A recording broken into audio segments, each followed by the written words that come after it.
Ang kwento ni Tomby.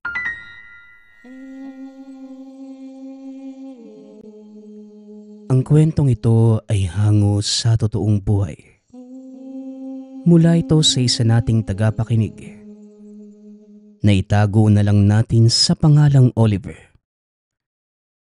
Taong 1995. Probinsya ng Capiz. Isang binatang lumaki sa syudad at namuhay sa karangyaan. Ang mga magulang ni Oliver ay nagmamay-ari ng malaking tindahan sa bayan ng Rojas. Kilala ang mga ito bilang isa sa pinakamayamang tao sa bayan. Nag-iisang anak lamang ang binata, kaya sunod ang lahat ng luho. Ngunit nagbago ang pananaw ng binata nang minsan itong ipadala ng mga magulang sa karatig bayan ng Rojas para asikasuhin ang kanilang lupang nabili. Bakit naman ako ang papupuntahin niyo doon, tay? Alam niyo namang hindi ako sanay sa ganung lugar eh. Tanong ng binata. Sino pa bang aasahan ko, Oliver? Ikaw ang magmamana ng lahat ng meron kami ng nanay mo. Kaya siguro naman, nararapat lang na umpisahan mo ng aralin ang lahat ng mga negosyo natin. Tapos ka naman na ng kolehiyo. Ano pa bang hinahanap mo sa buhay? Tugon ni Tatay Ninyo. Walang nagawa ang binata. Kinabukasan pinuntahan ito ang sinasabing lugar. Sa daan pa lamang ay dismayado na ito. Dahil napakaputik, malalaki ang nakausling bato. Halos hindi makapasok ang dalang sasakyan. Umabot ng halos ilang oras bago nito marating ang lokasyon. Sinalubong ito ni Lolo Saturnino na doon din naninirahan sa lugar. Mabuti naman at nakarating ka na po. Halika muna sa bahay na makapananghalian. Naghanda ako ng tinolang native na manok at yung paborito mong binakol. Wika ng matanda. Naku, alam na alam mo yung paborito ko, Lo ha. Alam mong ikaw lang yung gusto kong puntahan dito eh. Saka yung luto niyong binakol. Tugon ni Oliver. Masayang kumain ang binata kasama ang mga pinsan. Pagkatapos kumain, pinuntahan nito ang lupang nabili ng ama. Medyo matarik ang daan papunta sa lokasyon at medyo masukal. Dagdag pa ang mamasamasang kapaligiran. Dahil kakatila lamang ng ulan ng mga oras na yun. Ngunit naging sulit ang pagod ng binata nang marating nito ang lugar. Kaya naman pala hindi mapakali si tatay na mapuntahan ko yung lugar eh. Dahil napakaganda naman pala. Pero teka, nabanggit ba sa'yo ni tatay kung ano ang balak niyang gawin dito? Tanong ng binata. Sa pagkakaalam ko, ipapaayos niya ang lugar na ito para gawing pasyalan. Pero hindi pa naman kagad magagawa yon dahil may ilang residenteng nakatira sa lote. Tugon ni Tatang Saturnino. Gaano ba kalawak tong lupang nabili ni tatay? Saka ilang pamilya ba ang nakatira? 6 na hektarya ang kabuuan at 4 na pamilya ang nakatira sa iba't ibang bahagi ng lote. Nakausap na namin ang ilan, pero may isang bahay pa doon banda sa may talon na hindi namin napupuntahan dahil lumakas ang ulan ng mga nakaraang araw. Tugon ng matanda. Nagulat si Oliver sa sinabi nito dahil hindi nabanggit sa kanya ng ama na may talon na nakapaloob sa nabili nitong lote. May talon po? Saan bandalo? Malayo ba mula rito? Oo, may kasamang talon. Malayo mula sa kinaroroonan natin. Pero kung doon tayo dadaan sa kabilang dako, mas malapit. Kaso maglalakad ka pa. At hindi biro ang daan kasi naglipa na ang mga limatik sa lugar. O sige po sa susunod na lang po natin puntahan yung talon. Saka yung pamilyang nakatira doon. Matagal pa naman ako mananatili dito eh. Wika ng binata. Kinagabihan, matapos ang hapunan, binisita ng mga pinsan si Oliver. Matagal ding hindi nagkita ang mga ito. Kaya naman naisipan nilang dumalaw at makipag-inuman. Malapit sa mga pinsan ang binata dahil minsang nanirahan ang mga ito sa kanilang tahanan sa syudad. Uy, tagal mo ding di nakadalaw dito pinsan ah. Huling punta mo, hindi pa yata tayo marunong magsuot ng salawal eh. Wika ni Edwin. Oo nga, pero alam mo, nakatapos ka sana ng pag-aaral kung nanatili ka lang sa bahay eh. Bakit ka nga ba umalis? Tanong ni Oliver. Hinahanap kasi ng katawan ko yung trabahong bukid eh. Hindi ako sanay sa syudad. Pero ayos lang din, kahit papano naman. Malaki yung naitulong ni Tio Ninyo sa amin. Maalala ko lang, alam mo ba yung daan papunta sa sinasabi ni Lolo sa Tornino? Yung talon doon sa kabilang dulo ng nabili ni tatay? Oo, insan. Alam ko yung daan papunta doon. Pero masyadong delikado eh. Naglipa na sa lugar yung mga lintang gubat. Maliban pa doon, sobrang sukal na. May sabi-sabing namataan daw sa lugar yung isang malaking aso. Saka, may bahay doon na ang sabi ng mga tao, aswang daw yung nakatira. Wika ni Edwin. Bilang isang taong lumaki sa probinsya ng Capiz, normal kay Oliver ang makarinig ng mga usapin tungkol sa aswang, mambabarang at mangkukulam. Ngunit ni minsan ay hindi pa ito nagkakaroon ng pagkakataong makakita ng totoong nilalang. Marami din nga akong narinig tungkol sa mga ganyang bagay pinsan eh. Pero ni minsan, hindi ako nakakita kahit isa. Kaya kahit lumaki tayo sa ganung tradisyon, ang hirap pa ding paniwalaan eh no? Ibahin mo ang isang to pinsan.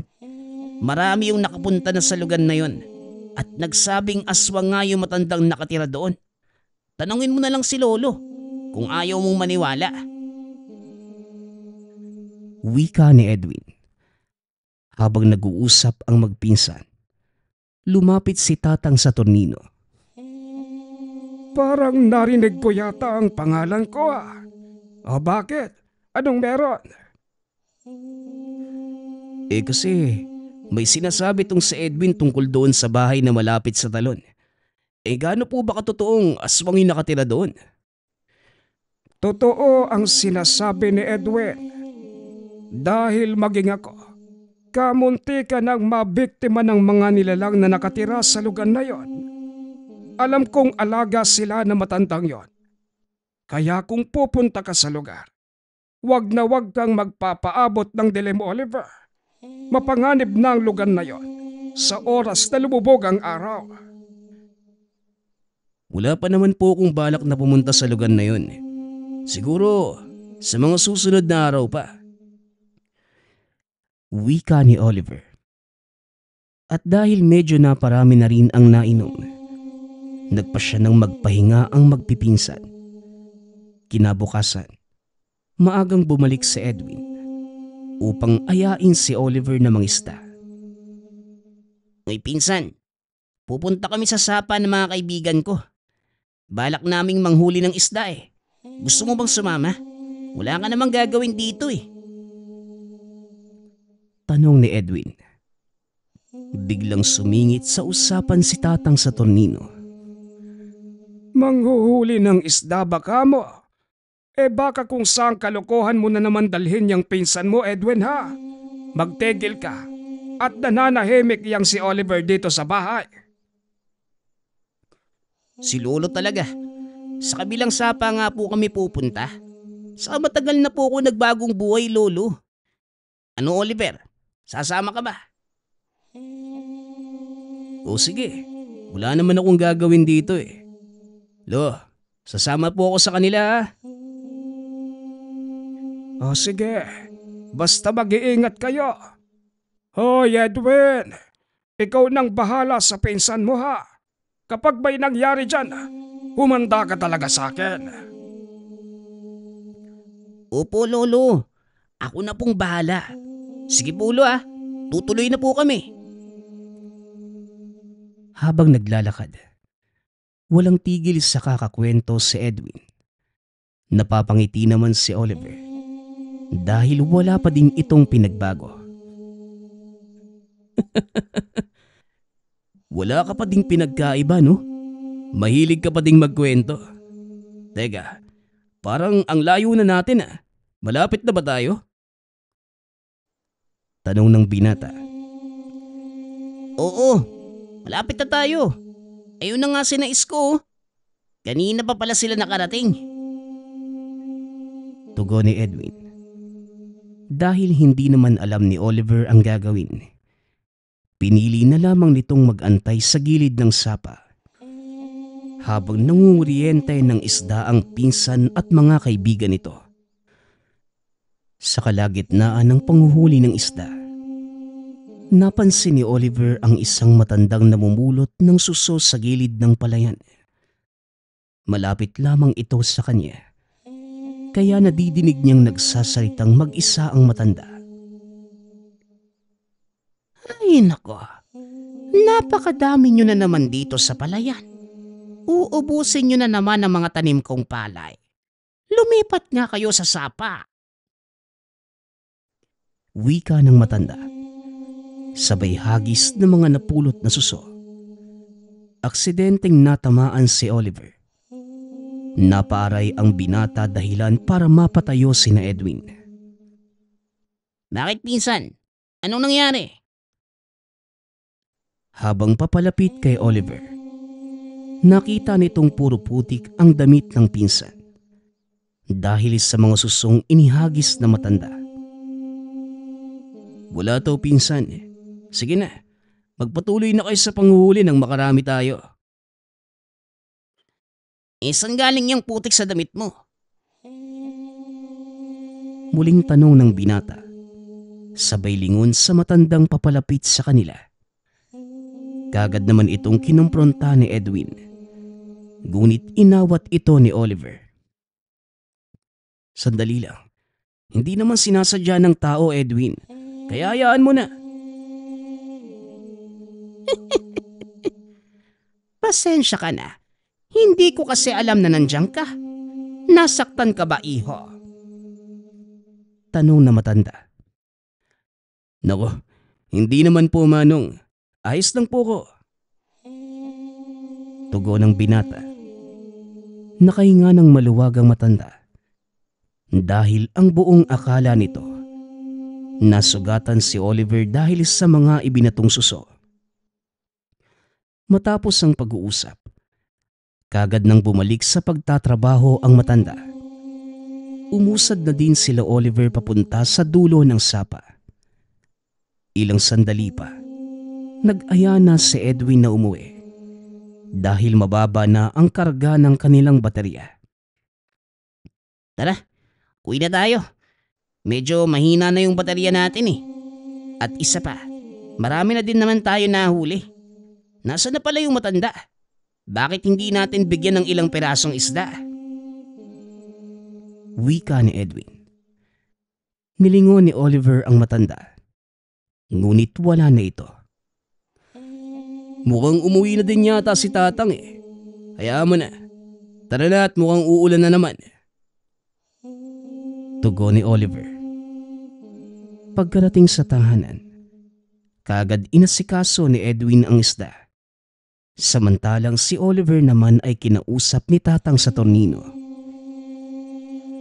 Nakahanap na ako ng sasama sa atin papunta doon sa pinakadulo. Kabisado nila ang lugar at alam din nila ang pinakamadaling daan para makapasok at makalabas sa lugar. Wika ni Tatang Saturnino. Mabuti naman po, Lolo. Kailan daw po siya pwede? Ikaw, kung kailan mo gustong pumunta, pwede din namang bukas. Total mukhang hindi naman na umulan ng mga ilang araw. Tuyo na ang paligid. O sige po, Lo. Bukas po ng bandang tanghali tayo pupunta. Sigurado kasing tatanghaliin ako ng gising nito eh. Naghahanda na naman ng pulutan si Edwin eh. Tugon ni Oliver.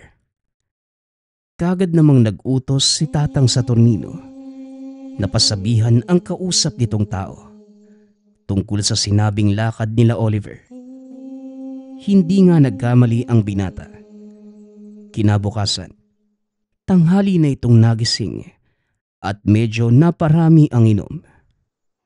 Paglabas ng silid ng binata, nag-aantay na sa kanila ang taong kausap ni Tatang Saturnino na si Benji. Magandang umaga po. Mabuti naman at nagising ka na. Siya nga pala ito si Benji. Ang sinasabi kong sasama sa iyo papunta doon sa bahagi ng lupang malapit sa talon. Pasensya na at hindi ako makakasama. Gawa ng masakit na ang mga kasukasuan ko. At mukhang hindi ko kakayanin ng ganong kalayong lakaran. Pero huwag kang mag-alala. Kagaya ng sinabi ko, kabisado ni Benji ang lugar. Wika ng matanda. Ganun po ba? O sige, kami na lang ni Edwin ang pupunta. Nako, mukhang malabo ding makasama si Edwin. May pinapagawa sa kanya ang Teo Karding mo. Huwag kang mag-alala, Oliver. Ako nang bahala sa'yo. Wika ni Benji. Matapos ang pag-uusap ay nag-ayos na ng sarili si Oliver. Medyo malayo-layo ang lakaran nila, kaya hindi na nagsayang pa ng oras ang binata. Habang nasa daan, panay ang kwento ng kasama. Nakikisakay lamang ang binata dahil wala naman itong alam sa sinasabi nito. Inabot ng 30 minuto ang paglalakad ng dalawa bago tuluyang marating ang hangganan ng lupa ni na Oliver. Ngunit bago pa man pumasok sa lugar, binili na ni Benji ang binata. Kapag may narinig kang tumawag ng pangalan mo, wag na wag kang lilingon. Tandaan mo, Oliver, tayo lang ang magkakilala sa lugar na ito at makikipag-usap ako sa iyo sa pamamagitan ng pagbulong. Wika ni Benji. Wala namang pagtutol kay Oliver. Matapos ang pag-uusap ay tumuloy na sila sa paglalakad papasok sa mismong gubat. Ayon kay Benji, ang gubat na yun, bahagi pa ng kabuuang lupang nabili ng tatay ni Oliver. Ilang minuto pa ay narating na nila ang talon. Manghang-mangha ang binata sa tanawin. Hindi nito alintana ang napakadaming lintang gubat na nakakapit sa binti. Iniikot ni Oliver ang tingin sa paligid. Hindi ito makapaniwalang may ganung kaganda ang lupang pag-aari ng ama. Dito ka lang muna, Oliver. Kukuha lang ako ng mga dahong gagamitin nating pampausok para mawala ang mga lamok. At tanggalin mo na din yung mga limatik na nakakapit sa binti mo. Ang tataba na oh. Wika ni Benji. Matapos ay lumakad na ito palayo. Naupo naman si Oliver sa paanan ng isang puno. Pinagtatanggal ang mga lintang gubat na nakakapit sa binti. Maya-maya pa, natanaw nito mula sa kabilang bahagi ng talon ang isang matanda. Naglalakad ito habang pasan ang bungkos ng mga kahoy. Tanda ni Oliver ang mukha ng matandang yun dahil ito yung aksidenteng nagbato sa kanya ng mga suso sa sapa. Hindi alintana ang habili ni Benji. Pinuntahan ito ang nakitang matanda.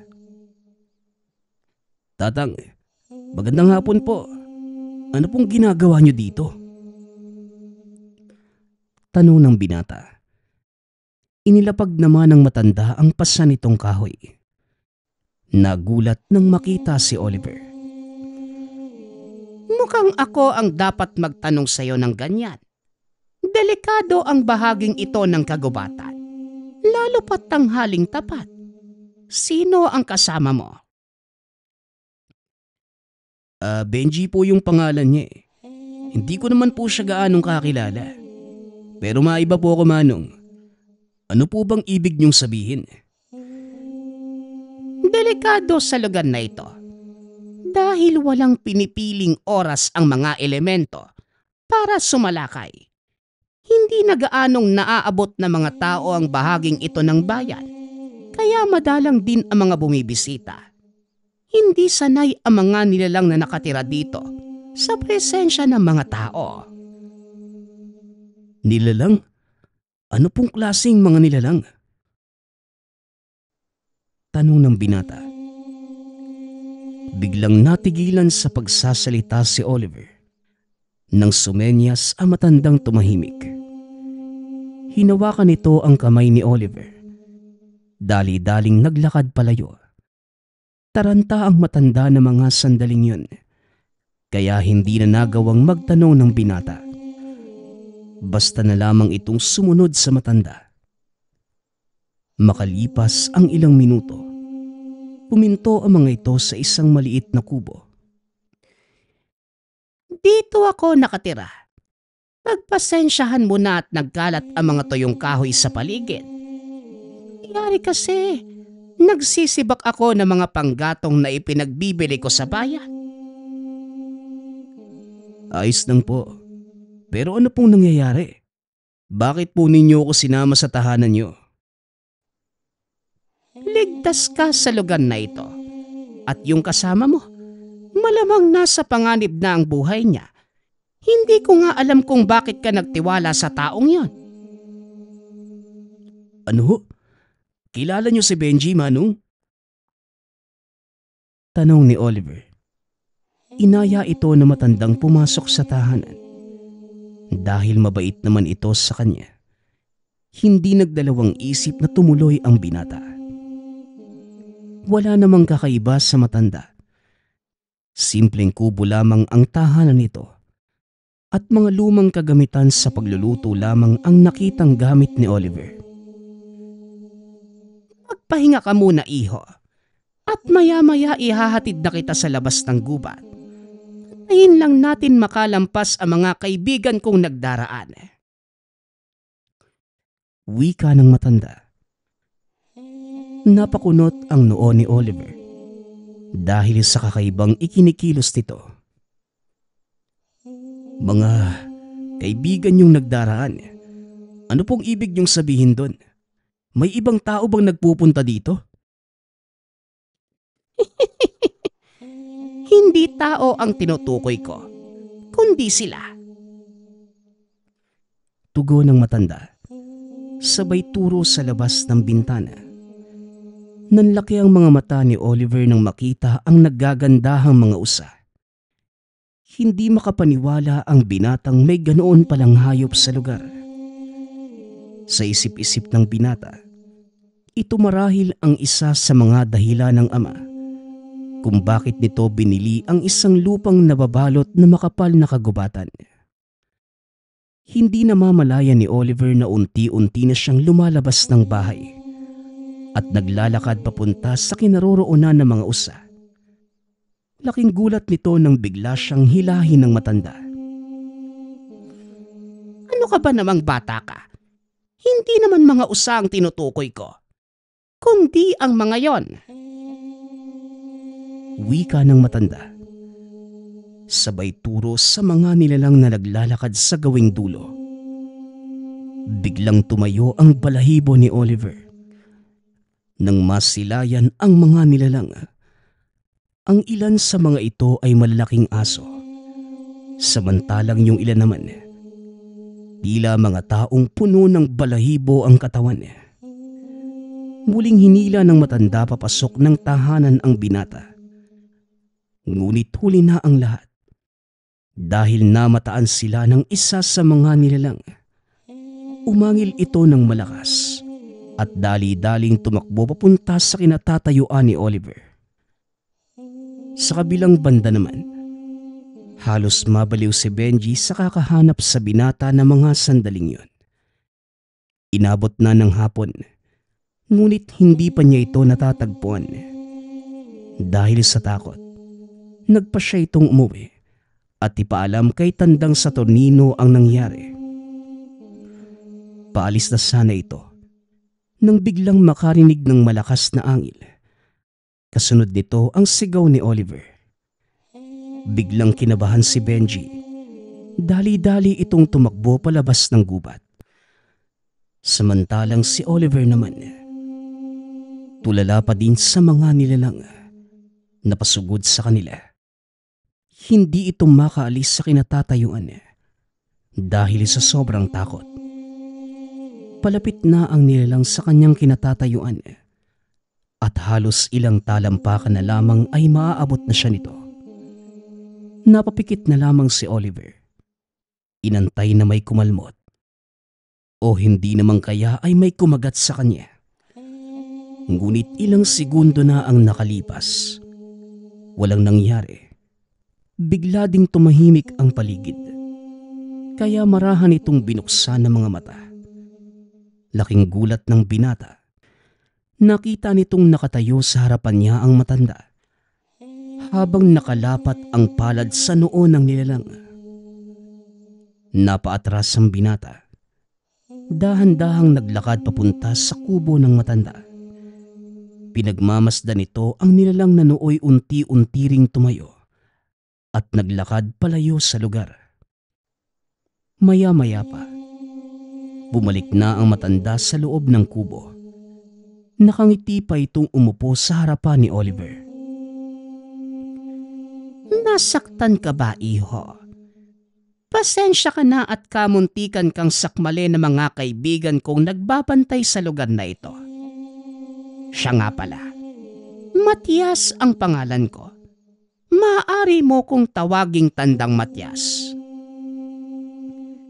Wika ng matanda. Hindi pa din makapagsalita ang binata. Hindi rin ito magawang makatayo. Napakalakas ng panginginig ng tuhod nito dahil sa sobrang takot. Pilit naman itong pinapakalma ng matanda. Matapos makainom ng tubig, nahimasmasan si Oliver at ang unang naging tanong nito ay, anong ginagawa ng mga nilalang na yun sa kagubatang to? Saka, hindi ba kayo din yung matandang aksidenteng naghagis sa akin ng mga suso? Oo nga, at natatandaan na kita. Pasensya ka na, iho. Talagang hindi ko na malayang naroon ka na mga oras na yon. Naku Manong, huwag mo na pong alalahanin yun. Salamat naman kung ganon. Bueno, kagaya ng sinabi ko, ang mga nilalang na yon ang siyang nagbabantay sa lugar na ito. Paminsan-minsan ay nagdaraan sila upang siguraduhin walang ibang nakakapasok para manggulo sa lugar na ito. Bantay ng lugar? Teka, sinasabi niyo po bang Matias ang pangalan niyo? Kayo po ba yung sinasabi nilang aswang na nakatira malapit sa talon? Yun ang tawag sa akin ng mga tao. Pero sasabihin ko sa'yo, iho, hindi yon totoo. Kung aswang man ako, di sana hindi na kita pinaabot pa dito sa kubo. Ano pong ginagawa niyo dito? Hindi ba kayo nahihirapang manirahan sa ganitong uri ng lugar? Malayo sa sibilisasyon at walang kahit sinong pwedeng mahingaan ng tulong kung sakali. Maraming tutulong sa akin dito, iho. Isa pa, mas gusto ko ang buhay na tahimik. Ayoko ng ingay na gawa ng mga tao. Masyadong masakit sa tenga.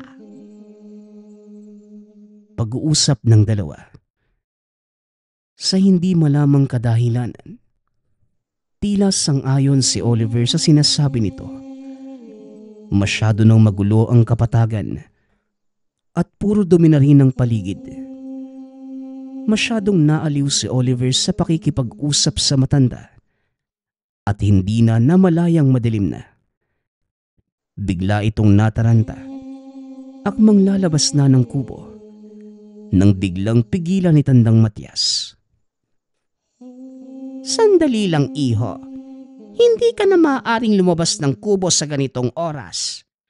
Madilim na at nagkalat na sa paligid ang mga nilalang na kumakain ng laman ng tao. Ito ang oras ng kanilang paghahanap ng makakain. Wika ng matanda. Muling naupo si Oliver at nabalisa. Alam nitong nag-aalala si Lolo Saturnino. Nako, siguradong mamamatay sa pag-aalala ang lolo ko. Paano ba to? Huwag kang mag-alala. Hindi na sila lalabas ng tahanan para hanapin ka. Lalo pa sa ganitong oras. Walang sino man ang nangangahas na pumasok sa bahaging ito ng kagubatan. Kapag lumubog na ang araw, dito ka na muna magpalipas ng gabi. Wika ni Tandang Matias. Wala namang nagawa si Oliver, kundi sundin ang sinabi ng matanda. Natatakot din itong umalis sa lugar matapos na mga nasaksihan. Samantala, sa tahanan naman ng binata, hindi magkamayaw ang mga pinsan at tiyuhin ng binata sa nangyari. Sinisisi ng mga ito si Benji dahil pinabayaan ito si Oliver. Tama na, sisihan. Hindi natin mahanap ang pinsan nyo sa ganyang paraan. Masyado na ding mapanganib kung susuong tayo sa kagubatan ngayon. Ipagpabukas na lang natin ang paghahanap. Alam kong makakahanap ng paraan si Oliver. Wika ng matanda habang inaawat ang mga pinsan ng binata. Kinuyog na mga ito si Benji dahil pinabayaan itong mawala sa kagubatan ang pinsan. Kinabukasan, maagang naghanda sina Edwin upang puntahan ang lugar kung saan iniwan ni Benji si Oliver. Pagkarating sa lugar, hindi na nagsayang pa ng oras ang pangkat. Dali-daling naganap ng palatandaan ang mga ito. Ngunit sa kasamaang palad, walang anumang bakas na naiwan sa lugar si Oliver. Dito ko lang siya iniwan sa punong ito. Natatandaan ko ang lahat dahil sinabihan ko siyang kukuha lang ako ng dahong pampausok. Wika ni Benji habang iniikot ang tingin sa paligid. Balik naman tayo sa kinaroroonan ni Oliver. Oliver, iho. Gumising ka at mukhang nandito na ang mga kamag-anak mong naghahanap sa'yo. Wika ni Tandang Matias. Dali-dali namang bumangon ang binata. Lumabas ng kubo. Nasaan ho sila, Manong? Wala namang tao dito eh. Malayo sila sa kinaroroonan natin. Mukhang naroon sila ngayon sa lugar na pinagbulan mo kahapon. Wika ng matanda. Dali-daling nag-ayos ng mga kagamitan si Oliver. Kung ganun, kailangan nilang malamang nandito. Sandali lang. Delikado kung papupuntahin mo sila sa lugar na ito. Masyadong maraming nilalang na magagambala kung sakali. Tahakin mo ang daang ito. Diretso lang. At mararating mo na ang lugar kung saan ka iniwan ng kasama mo kahapon. Maraming salamat po, Manong. Sige po, mauuna na ako. Wika ni Oliver. Ngunit bago pa ito tuluyang makalis, may iniabot sa kanya si Tandang Matias. Maliit na kulay itim na sisid lang naglalaman ng ilang buto ng isang uri ng halaman. Dalhin mo ito, iho, para kung sakaling naisin mong makabalik sa lugar na ito, hindi ka maliligaw. Sige na, puntahan mo na ang mga kasamahan mo. Tugon ni Tandang Matias. Dali-dali namang tinahak ni Oliver ang daang itinuro ng matanda. Ilang minuto lang ay natanaw nito si Edwin at ang iba pang mga pinsan. Dali-dali niya itong tinawag. Laking pasasalamat na mga ito dahil ligtas ang binata. Saan ka ba nagsususuot, pinsan? Alam mo bang hindi nakatulog si Lolo sa tornino? Kakaisip sa'yo kagabi. Mabuti naman at ligtas ka. Ano, may masakit ba sa'yo? Tanong ni Edwin. Wala naman, pinsan. Pasensya na din kung pinag-alala ko kayo, ha. At sana, huwag niyong sisihin si Benji. Dahil ako naman talaga yung may kasalanan eh. Tugon ng binata. Ngunit huli na nang sabihin niya ito. Dahil puro pasana ang mukha ni Benji. Huli na, insan. Nakatikim na siya sa iba natin mga pinsan eh. Ang mabuti pa, umalis na tayo dito. Bago pa tuluyang bumagsak yung ulan na yan. Wika ni Edwin. Pagkarating naman sa tahanan ni Tatang sa tornino, hindi magkamayaw ang matanda. Laking pasasalamat nito dahil ligtas na nakauwi ang apo. Saan ka ba nagpuntang bata ka? Hindi ako nakatulog buong gabi. Iniisip ko kung napano ka na at baka nilapa ka na ng kung anong nilalang doon. Wika ni Tatang sa tornino. Pasensya na po kayo sa katigasan ng ulo ko, Lolo, ha. Hayaan nyo, hindi na po mauulit. Siya nga pala, nakita ko na yung lugar at parang alam ko na din ang totoong dahilan ni Tatay kung bakit niya binili yung lupa. May dahilan ng iyong ama na tanging siya lamang ang nakakaalam. At kung ano man yon, alam kong para din ito sa ikabubuti ng lahat. O siya, maglinis ka na ng katawan mo at magbihis para magamot ko na ang mga sugat mo. Wika ni Tatang sa tornino. Punong-puno ng maliliit na sugat sa katawan ng binata dahil sa mga linta at ilang galos mula naman sa mga halamang nadadaanan. Hindi nito nabanggit kay Tatang sa tornino ang pakikipag-usap kay Tandang Matias. Maging ang binigay nitong mga buto ng halaman, inilihim din ng binata. Nang mga sumunod na araw, muling naisipan ni Oliver na bumalik sa lugar. Ngunit sa pagkakataong yun, mag-isa itong lalakad. Nagdala ng ilang pirasong dilata ang binata at mga pagkaing hindi madalas matikman ni Tandang Matias, kagaya ng tinapay at kung ano pa. Medyo natatakot pang pumasok ang binata sa lugar dahil ito ang kauna-unahang pagkakataong susuong siyang mag-isa sa daanan papunta sa talon.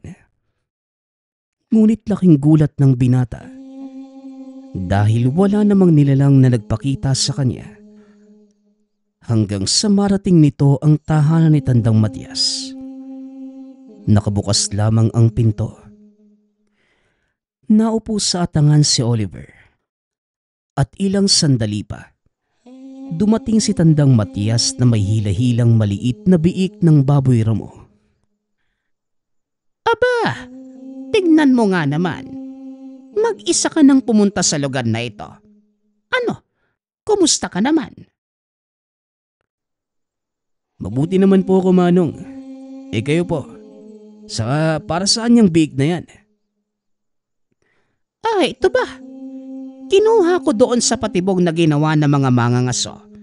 Sa kabila ng mga babala sa kanila, may ilan pa ding nangangahas na pumasok. At ito ang dahilan kung bakit hindi ko maiwan ang gubat na ito. Oo nga po eh. Kahit doon banta sa kabilang ibayo, marami ding mga ngaso ang pumapasok doon. Pero mailap na masyado mga hayop. Kaya wala na silang mahuli. Wika ni Oliver. Napansin naman ng matanda ang dala nito, kaya kagad niyang pinuna. Ba't nagbaong ka pa ha? Ano ba yung mga dala mo? Tanong ni Tandang Matias. Binuksan ni Oliver ang dalang bag. Oo nga pala. Para po sa inyo mga ito, Manong. Wala kasi akong maisip na pwedeng ipasalubong sa inyo eh. Saka kung ayos lang sana, gusto ko manatili dito ng kahit ilang araw. Para lalo kong maunawaan ang dahilan nyo sa pananatili. Wika ni Oliver. Nagtaka ang matanda sa mga sinabi nito. Hindi ko maunawaan kung bakit mo ito ginagawa.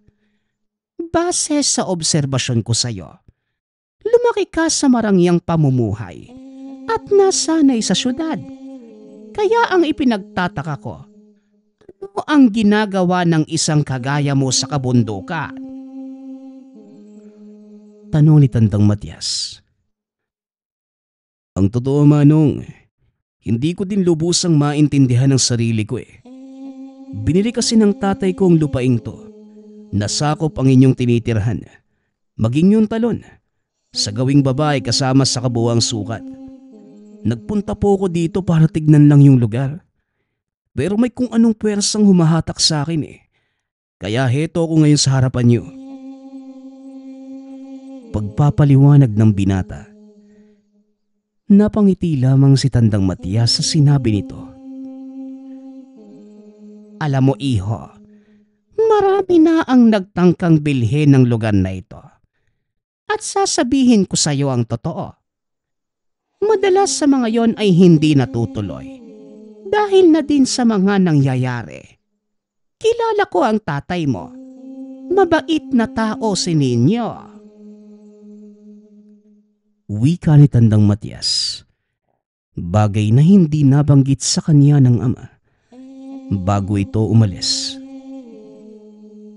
Kung ganun, nagkita na pala kayo ni tatay noon? Hindi lang nagkita. Kung alam mo lang na halos naging palaruan ng iyong ama ang lugar na ito noong kabataan niya. Kaso, lumilipas ang panahon at ang dating paslit na kilala ko, may sarili ng buhay. Wika ng matanda. Ayon pa dito, nasaksihan ni Tatay Ninyo ang lahat ng kahiwagaan ng lugar na yon at napamahal siya dito. Maging sa mga nakakatakot na nilalang na nakita ni Oliver. Kung ganun, malapit po pala talaga sa inyo si tatay, no? Bakit hindi niyo naman sinabi sa akin nung una ako nagawi dito? May pagkakataon para sa lahat ng bagay, Utoy. At naramdaman kong hindi yon ang tamang oras para sabihin sa iyo ang lahat. Alam kong darating ang panahong pupunta ka din dito. Isa yon sa mga ipinangako sa akin ng iyong ama. Ganun po ba? Masaya po ako, Manong, at naging magkaibigan pala kayo ni tatay. At isang bagay pa ang sinabi sa akin ng iyong ama. Noong bata pa siya, ayon sa kanya, bibilhin niya ang buong kagubatang ito para pangalagaan laban sa mga masasamang tao. At mukhang nagkatotoo ang pangako niyang yon. Wika ni Tandang Matias. Nung mga sandaling yun, dala-dala ni Oliver ang papeles ng lupa. Binili niya ito mula sa isang mayamang negosyanteng una nang bumili nito. Kaso hindi napakinabangan dahil na din sa mga kababalaghang nangyayari. Ito po ang mga dokumentong magpapatunay na pag-aari na ni tatay ang lupaing to. At kahit ang pamahalaan, wala nang magagawa. Dahil nakapangalan na to sa... Teka, bakit sa akin nakapangalan to? Gulat na gulat si Oliver nang mabasa ang kabuuang dokumento.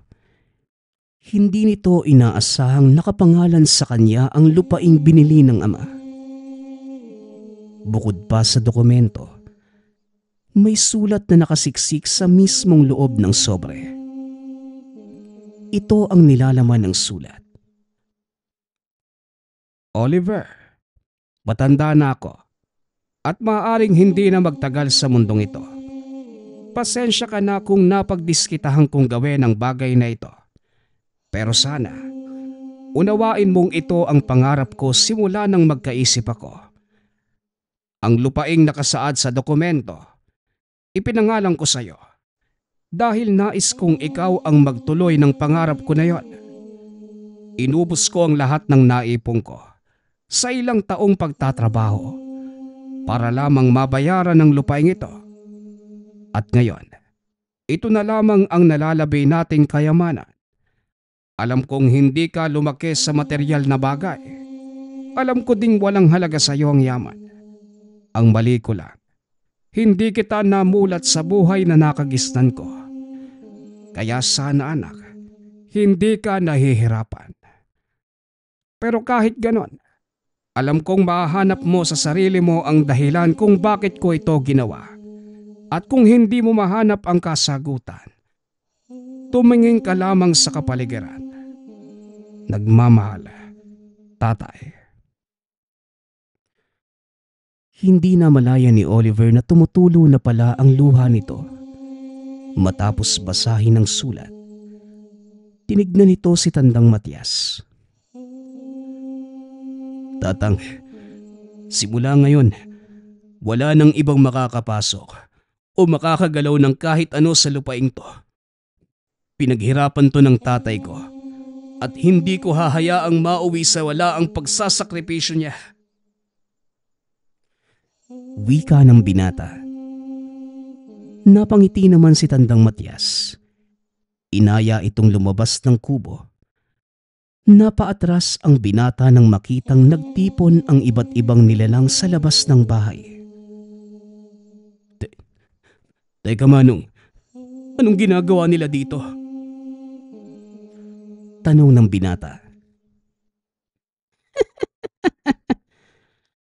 Ano pa nga ba? Binabati ang kanilang bagong kaibigan. Huwag kang matakot, iho. Sila ang mga espiritong nangangalaga ng kalikasan. Partikular sa lugar na ito. Bawat isa sa kanila may papel na ginagampanan. Kapag nagtagal, nasasanay ka din. Pagpapaliwanag ni Tandang Matias, hawak-hawak nito ang balikat ni Oliver. Nakikita ang lahat ng uri ng nilalang na naninirahan sa kagubatan. Kahit ang pinakamaliit na elemento, naroon upang bumate. Nang itinaas ni Tandang Matias ang kamay, biglang nagsipagluhod ang mga nilalang na nasa lupa. Ibinuka naman ng mga nilalang na nasa himpapawid ang kanilang mga pakpak bilang pagpupugay. Teka Manong, ano po bang ginagawa nila? Bakit parang sinasamba ka nila? Normal lang ang kanilang ginagawa. Lalo kapag kaharap nila ang kanilang prinsipe. Nanlaki ang mga mata ni Oliver nang biglang lumitaw sa harapan niya ang isang matipunong lalaki. At sino ka naman? Nasaan na si Tandang Matias? Tanong ng binata. Ako pa din ito, Oliver. Nasa totoong anyo lang. Pero hindi ako maaaring magtagal sa ganitong itsura. Kapag nandito ako sa mundo niyo, nais ko lang ipakilala ang totoo kong pagkatao. Kagaya ng ginawa mo, wala kang itinago sa akin. Malinis ang hangarin mo. At higit sa lahat, mabuti ang iyong puso. Kaya walang dahilan para ilihim ko pa sa iyo ang tunay kong pagkatao. Tugon ng nilalang. Ilang sandali lang ay bumalik na ito sa anyong matanda. Pwede ba? Huwag ka na magbagong anyo, Manong. Masanay ako sa itsura mong yan eh. Nakakatakot pala yung totoo mong anyo. Ang laki mong tao, tapos nagliliwanag pa yung mga mata mo. Wika ng binata. Tumawa naman ng malakas sa matanda. At sa kalagitnaan na masayang pag-uusap, nakarinig ng malalakas na putok ng baril si Oliver. Mga ngaso, malapit lamang sila sa busay. Mga kasama, magsipagtago kayo. Dali-daling nagsipulasan ang mga nilalang. Nanlumo si Oliver nang makita ang isang usa na nakahandusay sa lupa.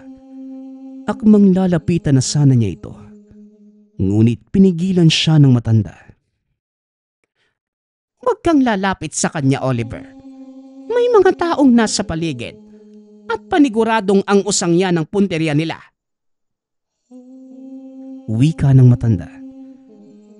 Bahagyang napaatras si Oliver at mula sa masukal na bahagi ng gubat, lumitaw si Benji kasama ang ilan pang kalalakihan.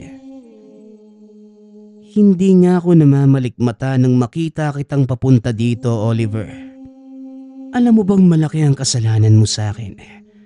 Pinalampas ko lang lahat ng yon dahil natatakot akong magulpi ng pamilya mo. Pero ngayong wala na sila at nag-iisa ka lang, hindi na ako magdadalawang isip na gantihan ka.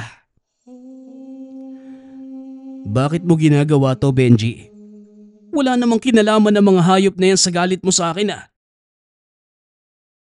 Sa ating dalawa, walang kinalaman.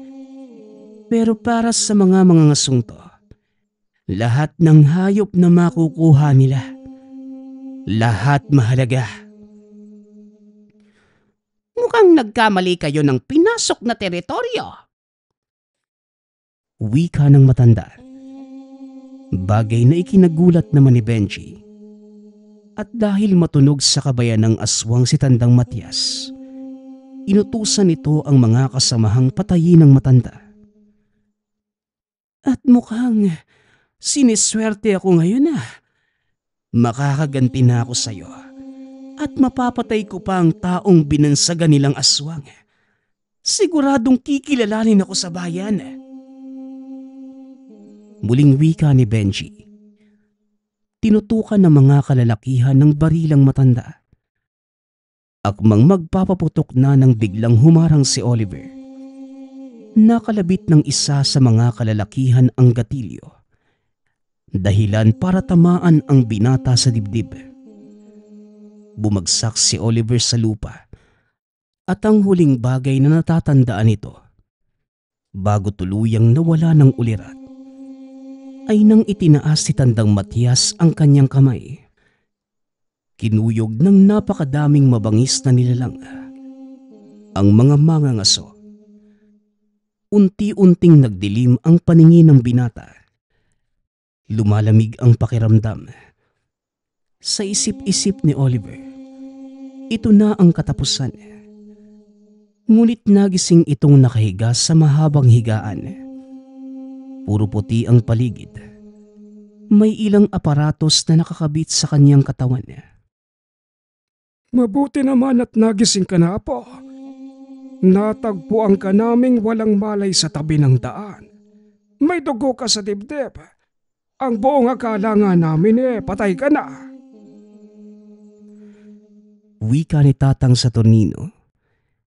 Biglang naalala ng binata ang nangyari. Napahawak pa ito sa dibdib. Laking gulat nang makapangwala itong sugat. Teka, anong nangyari? Nasaan yung sugat ko? Lolo, nasa si Tandang Matias?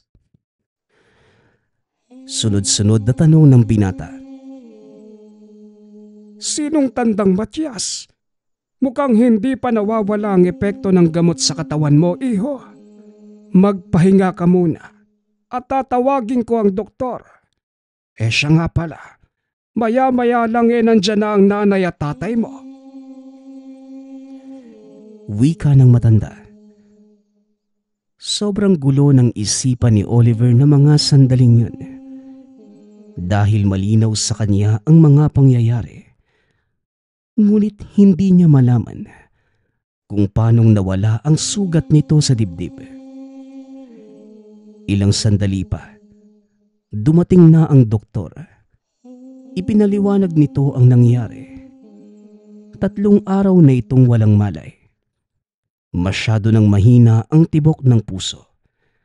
Sa hindi malamang dahilan, sobrang baba ng presyon ng dugo nito nang dumating sa ospital. Ngunit wala namang makitang dahilan ng mga doktor. Walang sugat o kahit anong indikasyon na maaaring maging dahilan ng pagkaubos ng dugo ng binata. Bakit ba ayaw niyong maniwala sa akin, Lo? Nabaril nga po ako sa dibdib. Pagpupumilit ng binata. Ngunit ayon sa doktor, bahagi lamang ito ng epekto ng gamot na pinainom sa kanya. Dagdag pa ang mababang presyon ng dugo. Hindi na nakipagtalo pa ang binata. Ilang sandali pa ay dumating na ang kanyang mga magulang. Oliver, anak, kumusta ang pakiramdam mo? Hindi na sana kita inutusang puntahan ng lupa natin. Tignan mo tuloy, napahamak ka pa. Wika ni Tatay Ninyo. Maayos naman po yung pakiramdam ko, Tay. Pero sandali lang. Maaari ko po ba kayong makausap ng sarilinan? Tugon ng binata. Kagad namang naglabasan sa silid ang mga kaanak at kaibigan ng binata. Alam ko na ang nangyari sa'yo at binabati kita, anak. Huwag mong alalahanin si Tandang Matias. Nasa maayos na kalagayan ng engkantong yon. Siya din ang gumamot ng sugat mo. Para sa kanya, karapat dapat ka sa ikalawang pagkakataon. Kaya huwag mo itong sasayangin. Napangiti si Oliver. Napatunayan itong hindi siya nababaliw. Sinasabi ko na nga ba eh. Aray, ang sakit ng... Huwag ka munang masyadong balikot. Panlabas na sugat pa lamang ang gumagaling. Sariwa pa ang loob. At siya nga pala, ang nagdala sa iyo sa ospital ay ang mga bago mong kaibigan. Nagkatawang tao sila para madala ka sa gilid ng daan. Ipinaalam din nila sa lolo mo ang nangyari sa iyo. Pagkatapos, binura nila ang alaala nito para na din sa kapakanan mo. Muling wika ni Tatay Ninyo. Ilang araw na ang lumipas at tuluyang nakalabas ng ospital si Oliver. Nagpa siya itong bumalik sa lupa nilang nabili para bisitahin si Tandang Matias. Pagkarating sa lugar, napansin ni Oliver ang ilang kataong nagsusukat at sa gawing dulo, nakatayo na ang bakod na nagsisilbing harang para sa mga mangangaso. Sa wakas, natupad na din ang pangarap ng ama. Masaya ang binatang naging bahagi siya nito. Sa paglipas ng panahon, lalong yumabong ang bahaging ito ng kagubatan. Pinagbawalan din ang mga taong pumasok sa lugar. Dahil dito pinakakawalan ang mga hayop na nanganganib ng maubos. Naging advokasya ng binata ang ganitong gawain. Dahil na din sa nakita nitong kagandahan ng hindi nagagalaw na kalikasan. Sa kasalukuyan, naninirahan sa syudad ng Davao ang binata. Pinili nitong iwanan sa pangangalaga ng probinsyal na pamahalaan ng lupain para na din mas lalong mabantayan. At kagaya ng ginawa ng ama, bumili ng malawak na lupain ng binata upang gawing sanktuaryo ng mga hayop na nanganganib ng maubos. At tila pinag-aadya ng panahong umayon kay Oliver ang swerte. Dahil hindi lang sa 2 probinsya nagkaroon ng ari-arian si Oliver, kundi maging sa iba pang lalawigan sa bansa. Ginawa niya ito bilang panata. at pangakong patuloy na pangangalagaan ang kalikasan para sa susunod na henerasyon. Kaya para sa lahat, palagi nating tatandaan, iisa lamang ang ating mundo at bilang tao, tungkulin natin itong pangalagaan. Nagpapasalamat nga pala ako sa lahat ng sumusuporta sa ating channel. Nawa ay patuloy niyong suportahan at pakinggan ang ating mga kwento. Hanggang sa muling pakikinig. Paalam.